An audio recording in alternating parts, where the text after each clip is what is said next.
Hello, all my dear students. I am your mentor Amit Ajmani, and I welcome you all to Sri Jendra Rank Zone classes. So, students, in today's class, we'll be starting up a new chapter, and our today's chapter is writing formal mails. Mails, have become a part and parcel of our today's life, right?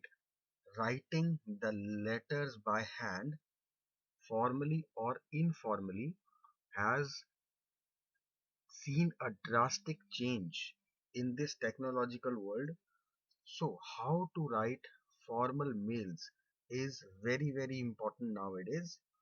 And in this chapter, what we are going to learn, let us see first of all that we will be able to understand the basics of mail writing. What are the basic things when it comes to mail writing? We will comprehend the format of email writing when it comes to especially the formal mails. For writing these mails, we will learn how to use appropriate language and style for writing such mails, and how to compose a clear, effective email. We need to understand the difference between the types of mails, because there are many purposes for which mails are written, and accordingly we classify these mails. So in this chapter we will be able to identify the difference between an informal mail or a semi-formal mail and a formal mail. So these are the three types of mails that we normally write. One is informal, one is semi-formal, and one is fully formal. Just like the letters we always used to write, the informal letters and the formal letters, right? So we will be understanding all the formats of the three types of these mails. We need to state the purpose of writing the mail very, very clearly. We need to follow the etiquettes of email writing using the appropriate language and the style. Once we relate the format, once we know the style, once we know how to express our content, we will be able to organize the content logically and systematically after doing this chapter. And after that, we will practice writing different types of these mails, not reports, I suppose. It should be the different types of mails.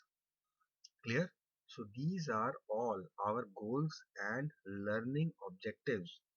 This is what we'll be targeting to learn from this particular chapter. So let us start up with the chapter. First of all, we need to introduce what the chapter is all about. We know that there has been a revolution in the manner and method of communication in the last few decades, and thanks to our technology. Today, the technology has been so advanced. 10, 20, 30 years back, the things were altogether different. In those days, it was all normally the paper letters that used to be written, and that took around 3, 4, 5 days to reach within our country. But today we know that the world has reduced to a global village. Nowadays, it is just a moment's time that is taken, just on the click of the hand, and the messages are sent. We see all the Twitters and Instagram and WhatsApp and Facebook. and email writing, all those things are possible because of this one thing that is known as internet. This internet has made instantaneous communication a part of everyday life. Being a teacher, I can very well relate. Around 22, 23 years back, when I started teaching, the things were altogether different. And today, when we see, I take live classes in which my students, they join me from every part of the country. I have so many students from Delhi, from Chandigarh, from Haryana, from Punjab, from Hyderabad, from Tamil Nadu, from Chennai, and most importantly, a very proud thing for me that I have got some global students as well. There are many students who take my live classes sitting in Dubai or sitting in Canada or even sitting in Australia, all parts of the world. And how has that been possible? Just because of this internet. There are so many softwares now, so many apps now through which we can just contact anyone and anywhere in the world instantaneously.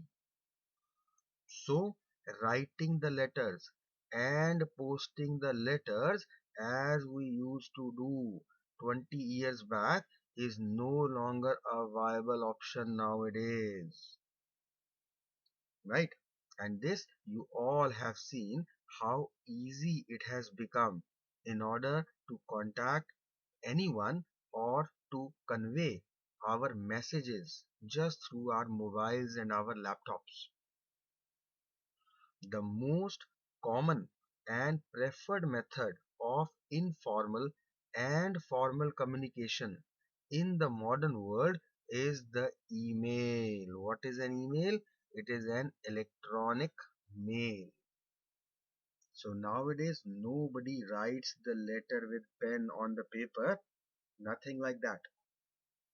Clear? It is just an official way that we write the letters or the memos and the circulars that we have studied in the previous chapters, but that is only when it is localized. Otherwise, simply we write the emails and that is done. This email has become a part and parcel of our everyday life. They can be used anywhere and everywhere. They can be used as an inter-office or internal written communication tool, or it can be sent to someone outside the company or outside the institution. But depending upon to whom you are writing an email, for what purpose you are writing an email, right? That is why there are so many differences in the language and style which are used in all the types of mails, whether you are writing an informal email to any of your friend or relative or acquaintance, or it is the semi-formal email which you are writing to any of your colleagues or official friends, or the formal mails that you are writing to your bosses or the managers or the people at dignitaries or the designated posts. So this is what we will be studying. Let us try to relate each one of these three emails one by one. The first one that we need to study are the informal mails. Just like the informal letters, these informal mails are also sent to our friends and relatives. Now, when you are writing an informal mail, there are no rules to be followed because it is just a very healthy and casual and personal talks going on which may not be for a particular specific purpose. They are just the casual talks that we are doing through our informal mails, right? So that is why we can use a casual or an informal language. What is meant by this? It means that we can use the slangs or we can use any abbreviations, right? The main thing is that all these things should be easily understandable to the reader and he or she should be able to comprehend.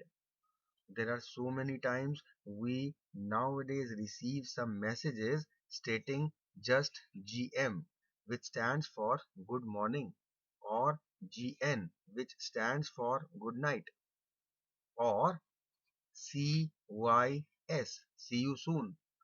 So these are some casual slangs which are used nowadays. LOL, you must have been using them yourself also. So these are common abbreviations, and probably you belong to the next generation. You are much more fast forwarded, smarter than us. You must be having many more of such slangs which even we are not aware at the moment. This is what you use among your friends when you are texting them, sending messages or receiving messages, right? So when we are writing informal mails, the slangs and abbreviations can be used, and there is no particular style or no specific style of writing which is required to be followed. Once again, because you are being very informal, because you are having a casual chat or talk or conveying the message to your friends and relatives. So you don't have to create any kind of impression in front of these. However, we need to make sure that the purpose of the mail and the exact message should be clear to the recipient. Otherwise, the whole purpose of writing this email will be lost. Fine. So this is what we need to relate in an informal mail. The next type of mails we will be discussing in detail are the semi-formal mails. Semi, we know it is half, it is partial. Now, these are the mails which are addressed to our colleagues, functioning within a team and at the same seniority level. Now, these mails you are writing to the colleagues who are your casual or official friends, but they are not your relatives and they are not your close or childhood friends with whom you can be very casual.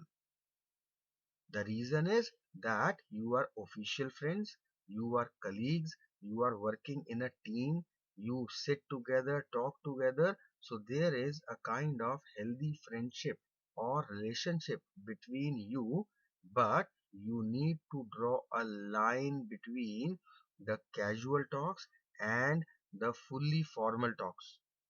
So at times you need to be cautious while writing to such people.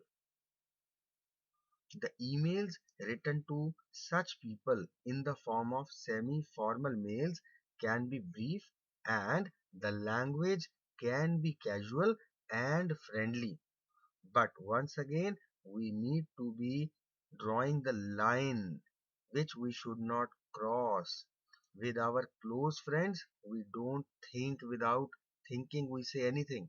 We write anything because we know each other for such a long time and there has been a deep bond between us, the bond of friendship.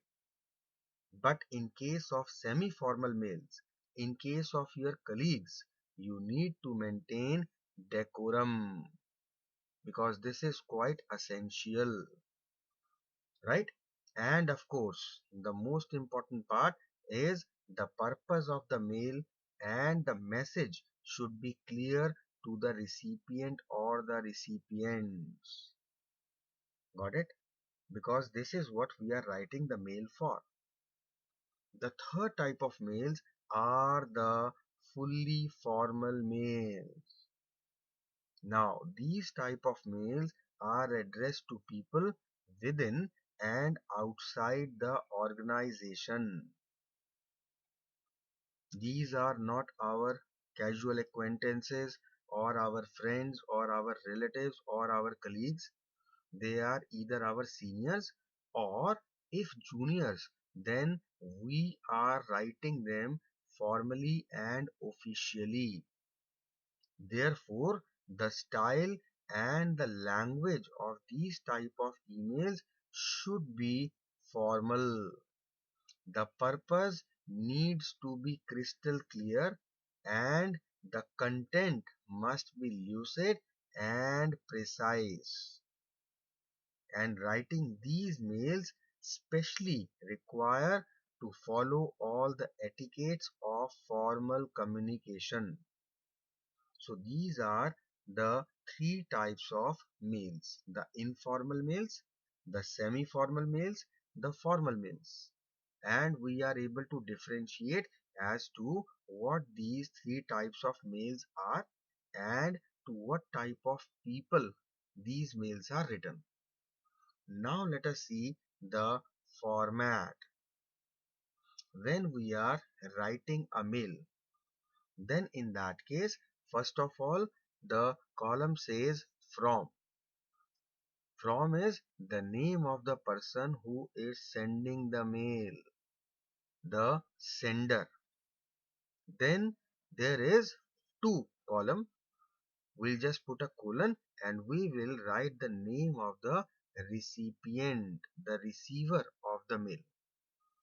Then we have the next column of CC. This CC means carbon copy, which means that the exact same mail will be sent to other individuals with their email IDs visible to all in the group. Everyone will be able to see that to whom this mail has been sent apart from them. Then there is a BCC. Now BCC means blank carbon copy. Now what is the difference? Very important. BCC, when we write something, then the names and the email IDs of the BCC receivers is not visible to the recipient of the mail, but his or her ID is visible to the BCC receivers. Just try to understand the difference. For example, if I am writing a mail, so I am the sender of the mail, so I will simply write my name here and my ID. My name is Amit Ajmani, right? My ID is whatever. Fine. So I am writing this mail. I am Amit Ajmani. I'm writing this email to you. You are MNO and your ID is MNO something. Now, if I will have this mail and write somebody's email ID or address in the CC, for example, I am writing ABC at the rate of whatever. So in that case, now ABC will be able to see that this mail has been sent by me to MNO also. And MNO will also be able to see that this mail has been sent to ABC also.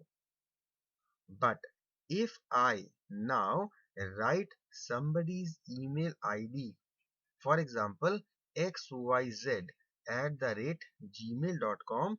Now I have put in BCC.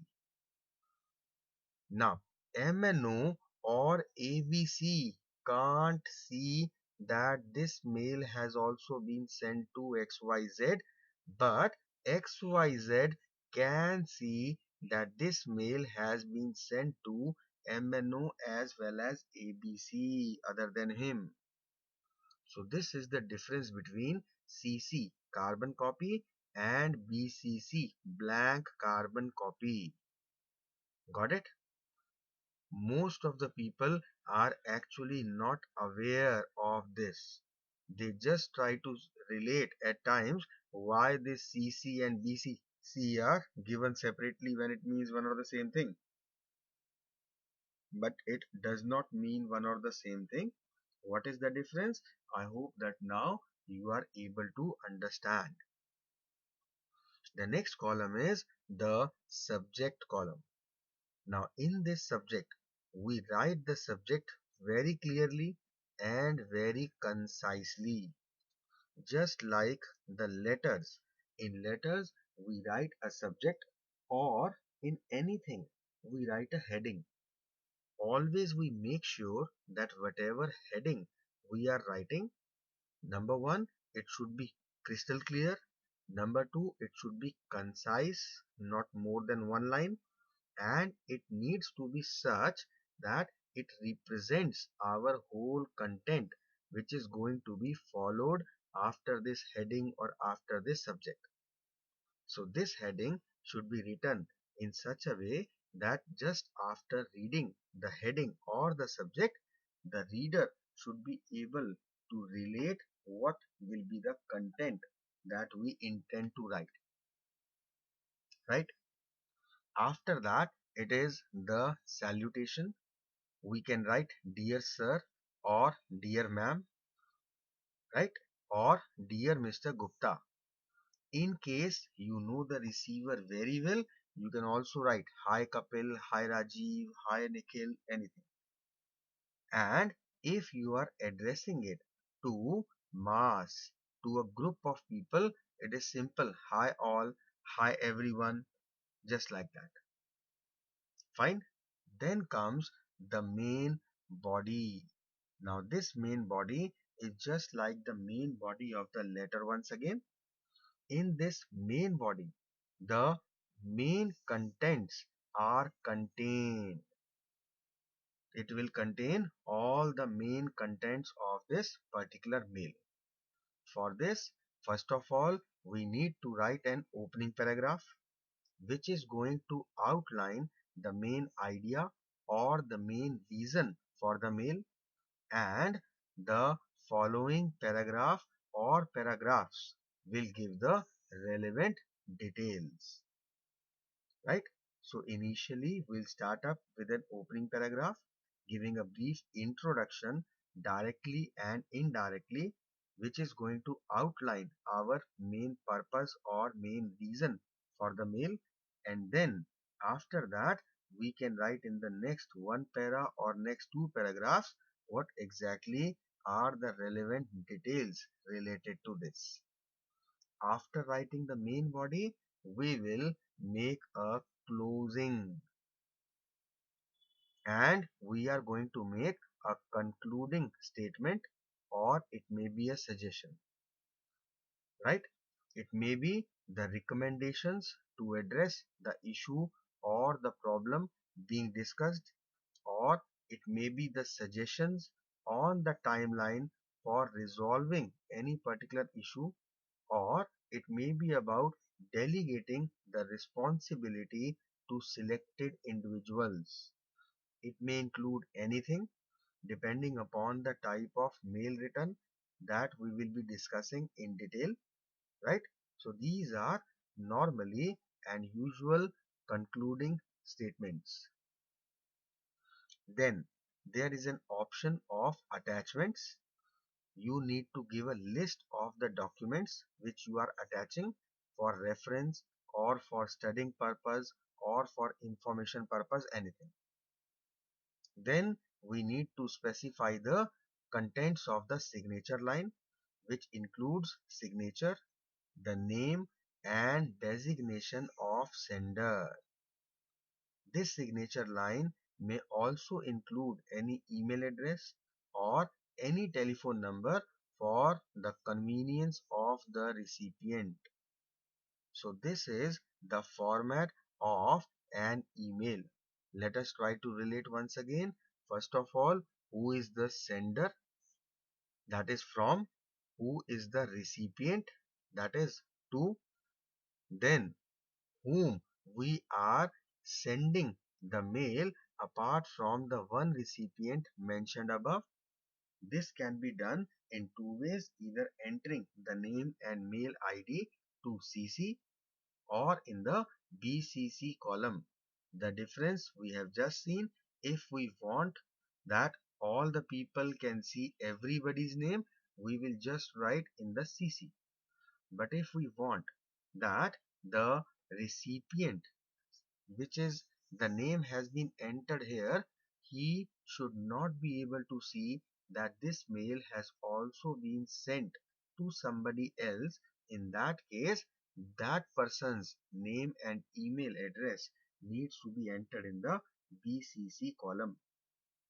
After that, we will write a subject depending upon the mail, then the normal simple salutation, then we will write the main body in which minimum two paragraphs are written. One is the opening paragraph and next paragraph which is going to contain all the relevant details. After specifying what all you wanted to convey through this mail, then we will make the closing with the help of a concluding statement or a suggestion or any recommendation. Then what are the various list of documents attached with this mail? And last but not the least is the signature line. So this is what an email is all about. Now, quite importantly, if you want to write an effective and an appropriate email, there need to be various points which are taken care of or which should be kept in mind. So what are these points to be remembered? Please make sure that you understand each one of them very nicely and also take care while writing a mail. The first thing is be clear about the purpose of writing the email. You need to be clear as to why you are writing this email, and accordingly you will write the subject, accordingly you will write the opening paragraph, accordingly you will write the closing. Fine. Now, once you know the purpose as to why you are writing the mail, then make points about the information that needs to be included in this email. What all are the relevant details that you think, that you feel should be included in this type of mail? Now, when you have made the various points, then arrange them logically. They should be coherent. They should come in a smooth flow. There should be no mixing up or messing around of the thoughts. So we need to synchronize our points and then we will start writing the mail. While we are writing the mail, we need to make sure that our tone and language should be suitable for all the intended recipients. If we are writing an informal mail, we can use a very casual tone, slang language in that, not a worry. But when it comes to the semi-formal or the formal mails, then we need to take extra precaution about the tone, about the language we are using, because we do not want the reader or the recipient to have any kind of misunderstanding. We do not want that our recipient should feel insulted or offended at any point in time. So this is what we need to take special care of. Next point you need to relate is always try to use the official IDs when you are writing any work related mails. Right? Because this is an official work related mail. So you need to be formal, and that's why you need to use your official ID. We need to select an appropriate salutation, once again depending upon the type of mail. When we are writing our mail, we need to keep the mail short and simple. We know everybody is busy nowadays. Nobody has the time to read the lengthy or the confusing or the complicated mails. So mails should also be sweet, crisp, to the point, and concise. No repetition of ideas, no repetition of thoughts, nowhere the recipient should feel that you are just stretching the things out or dragging the things out. Try to use short sentences when you are trying to convey your message, because that ways you can convey these messages clearly and concisely. Fine. Now you need to state the subject, that is the main purpose of writing the mail clearly in the opening paragraph itself only.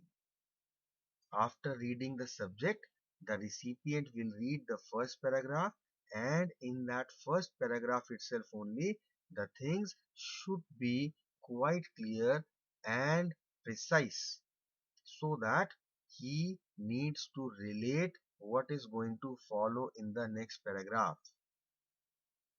Next thing you need to remember is that if you are trying to state different points, in that case, try using separate paragraphs, because each paragraph is going to convey a different point. So that becomes easier to differentiate for the recipient as well as to connect also, right? Now, in our mails, we can use some diagrammatic representations also. Like we can use the pie charts, we can use the graphs, we can use the flow charts, or we can use the mind maps, because we want to present the information and we want to bring lucidity to the content of our mail. So we can insert these kind of diagrammatic or pictorial representations also in order to convey our point properly, normally, and thoroughly.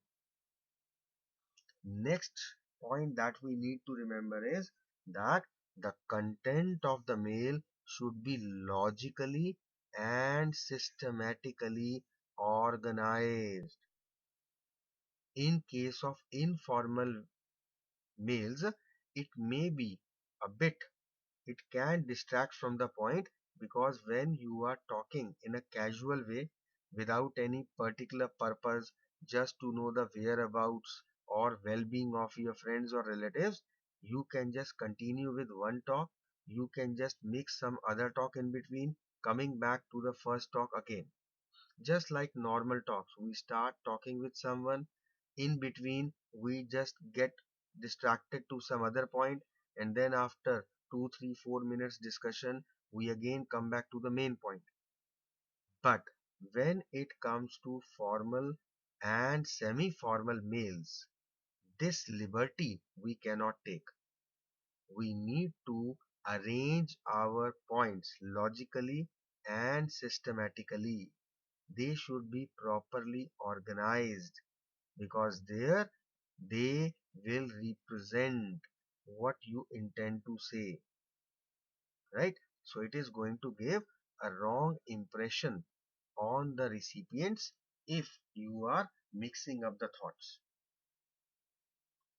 Next thing to remember is, do not write the entire mail in capital letters.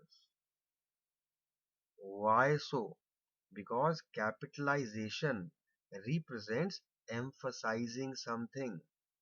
Capital letter means we are trying to highlight something, and the whole of the email cannot be exactly of the same significance. So very important line given, with which you should be able to understand that it is like shouting at the top of your voice throughout. There is no use, there is no point, there is no advantage of it. Capital letters can be utilized but where we want to highlight certain points. And that too, we need to be very much careful. We need to use these capitals and the highlighting things judiciously. It should not be like wherever you feel like you will write in capitals. It should not be like that, because it will not be able to then differentiate normal font and capital. They are actually relating the difference between less important and the more important points. So if you are going to use all capitals or mostly capitals, then in that case you will fail to actually bring about the purpose of highlighting that thing, right? Next thing is, in your email, if you are writing a formal email especially, then you should highlight and underline the key points, because when you underline the key points, you highlight them, then it becomes easier for the reader, as he can simply skim through the mail and he may get the idea of the content. Even though he will get some idea from the subject itself, he will get some more idea from the first paragraph, but still he needs to go through the whole mail, which at times becomes a bit hectic or troublesome. So highlighting the points and underlining the key points, they solve this purpose, and the reader will appreciate that you saved his lot of time without any loss of important information. Next thing that you need to make sure is, you need to take special care of the tone of the mail. When you are writing any particular mail, whether it is formal or semi-formal or informal, all of your writing goes on record. Even though you are writing an informal email, but that also he has got a record in his mailbox. So make sure that your tone is pleasant, and your mail and your tone in that mail should reflect truly what you wish to state. Sometimes people misunderstand. The way we write may cause them to think that we are maybe rude or maybe commanding or dominating, or we are actually pinpointing them or blaming them for something, which is not the case when you are writing the mail, because you need to be having pleasing talks. Next important point is, ensure that you are polite at all the times. Whatever the provocation, you have to be polite, right? And once taking all these points in mind, once after writing the whole mail, do not send it in haste. Always proofread your mail before sending it to the recipient. And while you are proofreading, especially check for any kind of grammatical errors or spelling errors or any punctuation errors. Because if you are writing a mail which is full of errors, then it communicates to the other person that you are quite sloppy, or maybe they will get an impression that you have not paid attention to the details. Once again, a very bad impression. He will be considering you in a very poor light, and at times errors may change the meaning of the mail. So definitely we need to proofread it. Correct? Now, if There is a mail that you are writing in the form of a reply to an already received mail. Then, while framing this reply, you need to ensure that you answer the queries or requests in it. Clear? So, if somebody has written you an email, maybe he has asked you about something, or he has asked for any information, or he had any queries about anything, or he is requesting about something. So you make sure that you are writing this reply according to the mail you have received, and your content should seem like a reply.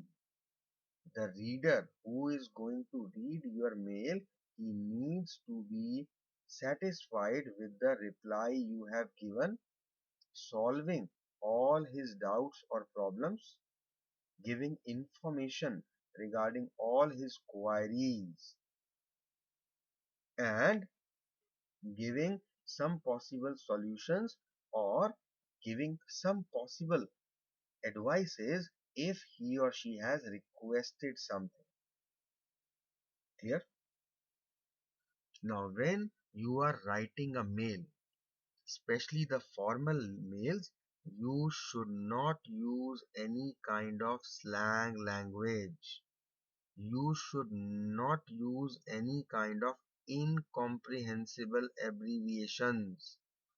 And importantly, you should not include any SMS language in your mails.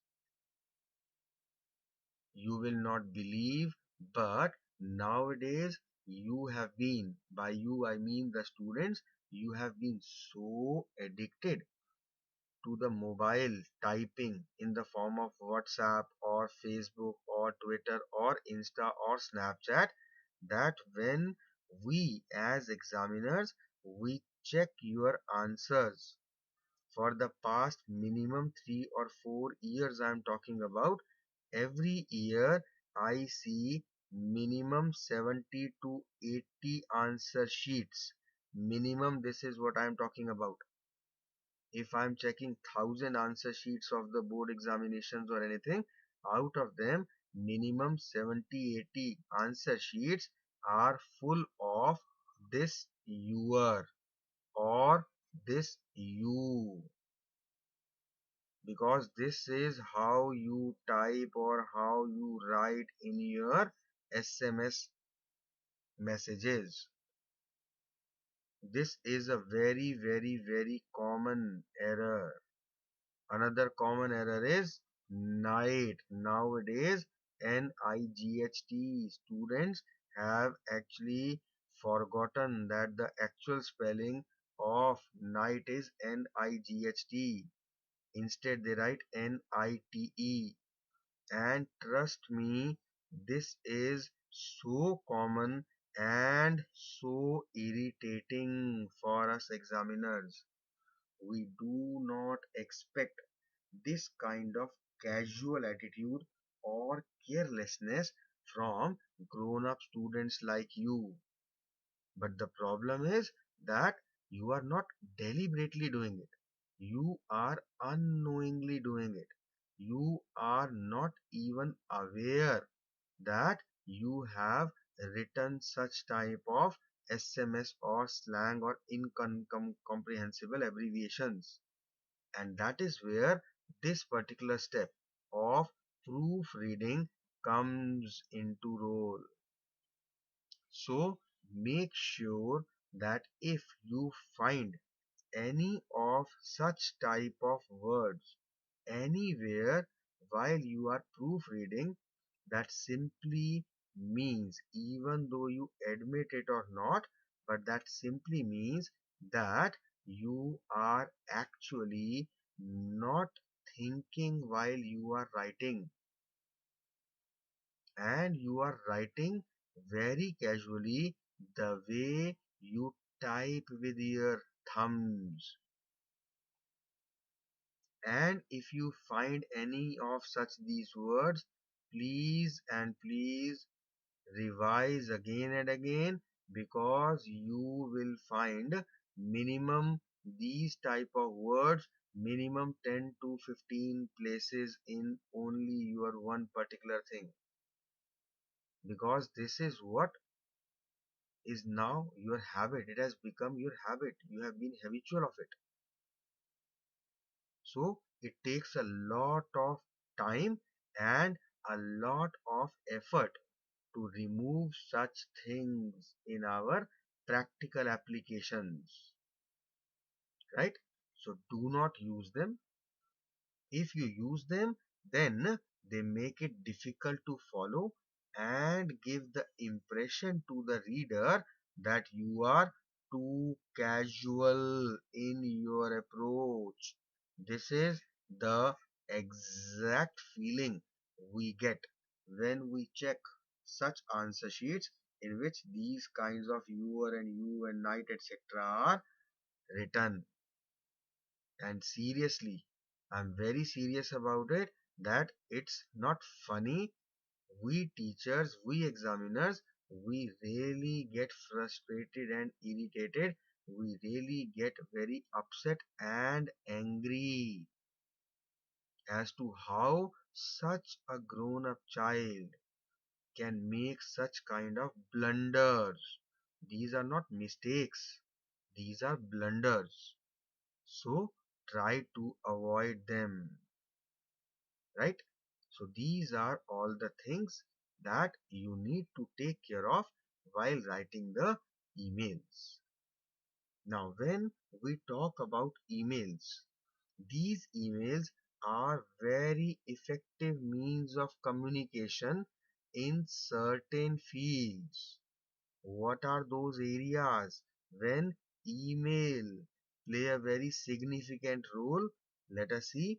If you need to send information to or contact a large group of people, in that case, nothing better than emails.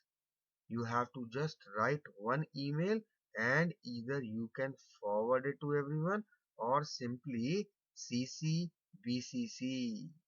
It reaches every person in that particular group of people for whom you actually are writing this email and this content is meant, and that too instantaneously. Hardly 1 minute. The moment you will click it, send, within 20, 30, 40 seconds, it will be there being shown in their mailbox. Right? Now, emails also play a significant role if you wish to send someone an electronic file or bulky documents or detailed information about any project or about any course or about any product. Why? Simply attachment. You are having a file in your laptop or your desktop. You simply have to click that attachment and you need to attach that file which is there in your laptop or desktop, and simply it will reach. So many bulky documents, detailed information, any particular electronic file that can be sent easily. There, the emails are very handy.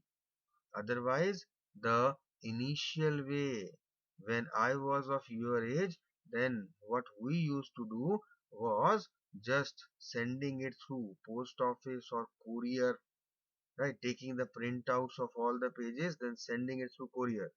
It was number one, very difficult.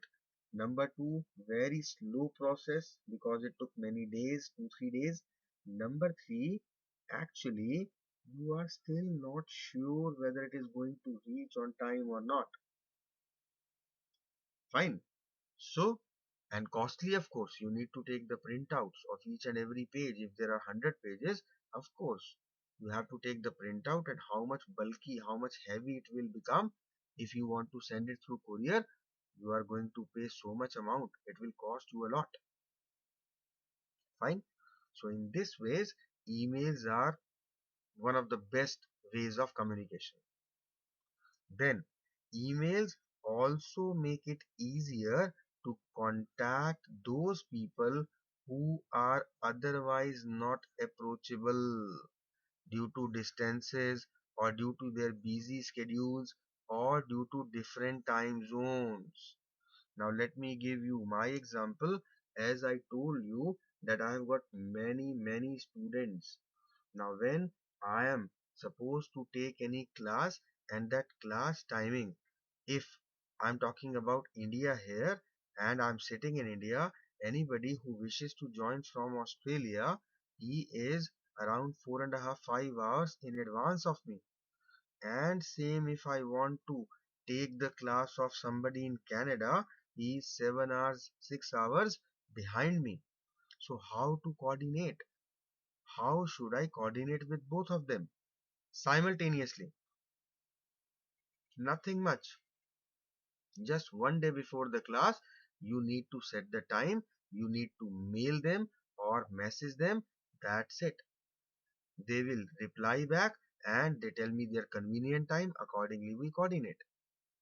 And because it is CC to all, everybody knows, everybody relates, they coordinate among themselves, they fix up a time. Accordingly, I just receive a confirmation.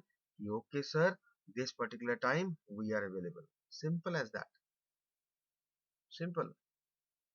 And the way I'm taking your class right now, these recorded lectures, I'll just add up as an attachment. I'll send. They can just see as per their convenience. A person at the moment, if it is 5 o'clock in the evening here, it must be 9:30 in Australia, right? So maybe he has slept. So he can just wake up in the early morning when I am sleeping and he can just watch as per his convenience. He can listen to the file. So all these things have been made easier through these emails. We are having different time zones, no problem. We have got busy schedules. Maybe they will contact me. I'm in my class. I'll not pick up the phone. Maybe I'll contact them. They are sleeping. They are having their phone silent. They are not going to pick up the phone because we are not approachable. We are so far away from each other. Just writing a mail, the moment they will find it, the moment they will see it, accordingly they get the message.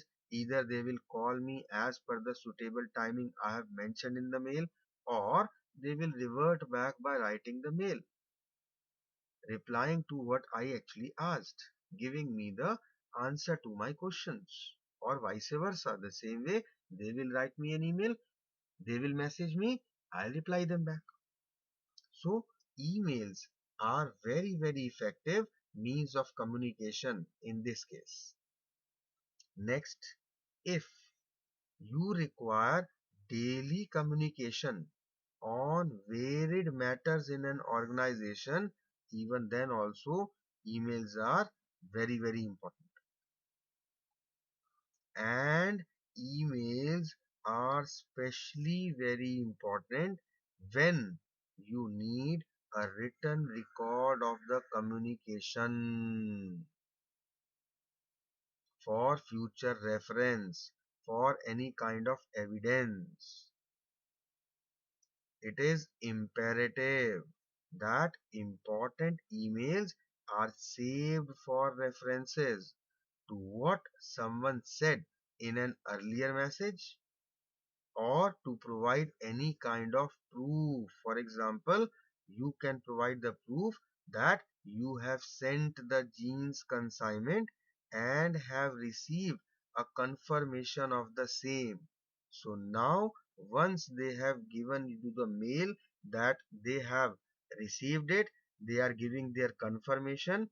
After that, they cannot deny it at any platform because you have that evidence, or you are having the written record for some kind of future reference.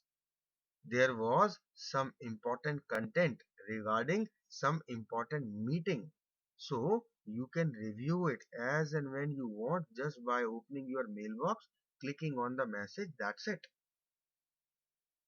So, had it been any important meeting or any deadline, any memo, you have the details, you can just check it out.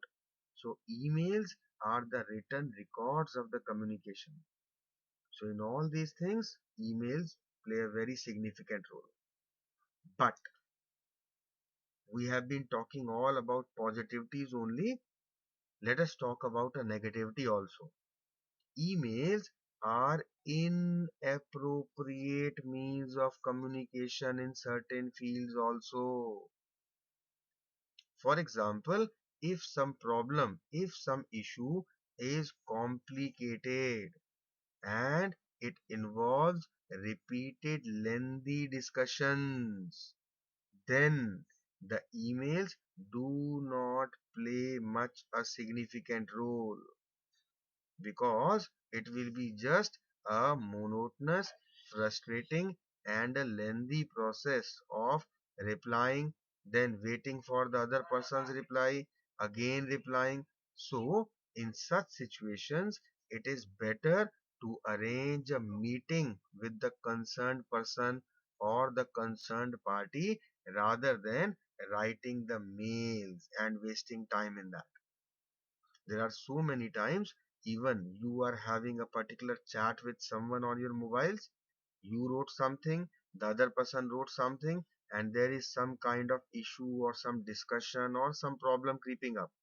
So after 3, 4, 5, 6, 7 messages, even you must have done it so many times that rather than typing all those lengthy messages, you decided better to call, because now the issue is going beyond hands, or it is becoming too lengthy. So it's better to talk rather than typing and messaging. So in such cases, emails become inappropriate means of communication. Second field is when the information is confidential and information is of sensitive nature. Then in that case also, people abstain from writing emails, because once again it is a written record. Secondly, your mail can be forwarded to others without even coming into your knowledge. Getting my point? So in that case, you never want to type and give a written record in the form of a proof or an evidence to anybody else to be misused in future. Got it? So there also, emails are not preferred, and all your electronic communication is stored in the server even after you have deleted it from your end. So, this is now a very threatening situation. Maybe most of you have never thought about it. You think that you have deleted it from your side, or you have just clicked the button delete for everyone or remove from the Facebook. But once sent, now it is there in the server. From there, they can be accessed and misused by anyone. So we need to be very much cautious while writing the mails, because we, whatever we are writing, it may be misused at any point in time. Next problematic issue is more or less in our perspective, that do not write a mail when you are emotional or distressed or upset or overjoyed or excited about something. So whenever you are any abnormal state of mind, not normal state, you are different from your usual self, in that case, you should not write a mail. Why so? Because if you are having any kind of sentimental issues at that time, any kind of emotions, happy or sad, You may use the words which can alter the tone of the message depending upon your state of mind, and this can be misunderstood by the recipient. Another reason is, do not write anything in a mail which you cannot say to a person in a face-to-face conversation, right? So these are all the limitations that where emails are inappropriate means of communication, right? We'll be talking about the various examples of emails, but that we will take in the next class. We are ending up this class here only because I want first of all you people need to relate, especially the format and the various things that you need to take care while writing the emails. So before ending it, let's review once again and refresh our memory of this particular class. In this, we started up with writing the mails. The objective of this class is to learn about various aspects. What are these? Let us try to relate. We need to know the basics of mail writing, the format of email writing, the language and style of email writing, to differentiate between formal, informal, and semi-formal emails. Clear? We need to learn how to organize our content logically and systematically. Email writing, because of internet, nowadays revolution in the manner and method of communication has come in the last few decades.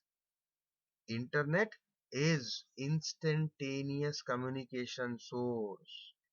So we are writing emails, that is electronic mails, right?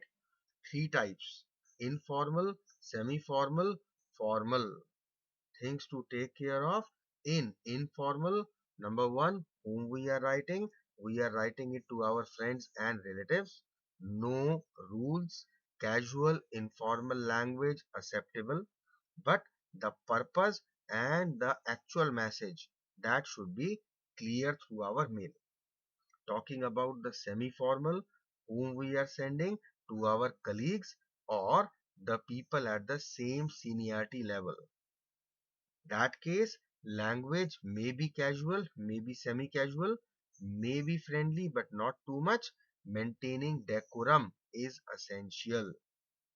In formal mails, the language needs to be formal, content needs to be lucid and precise, and all the etiquettes of formal communication needs to be followed.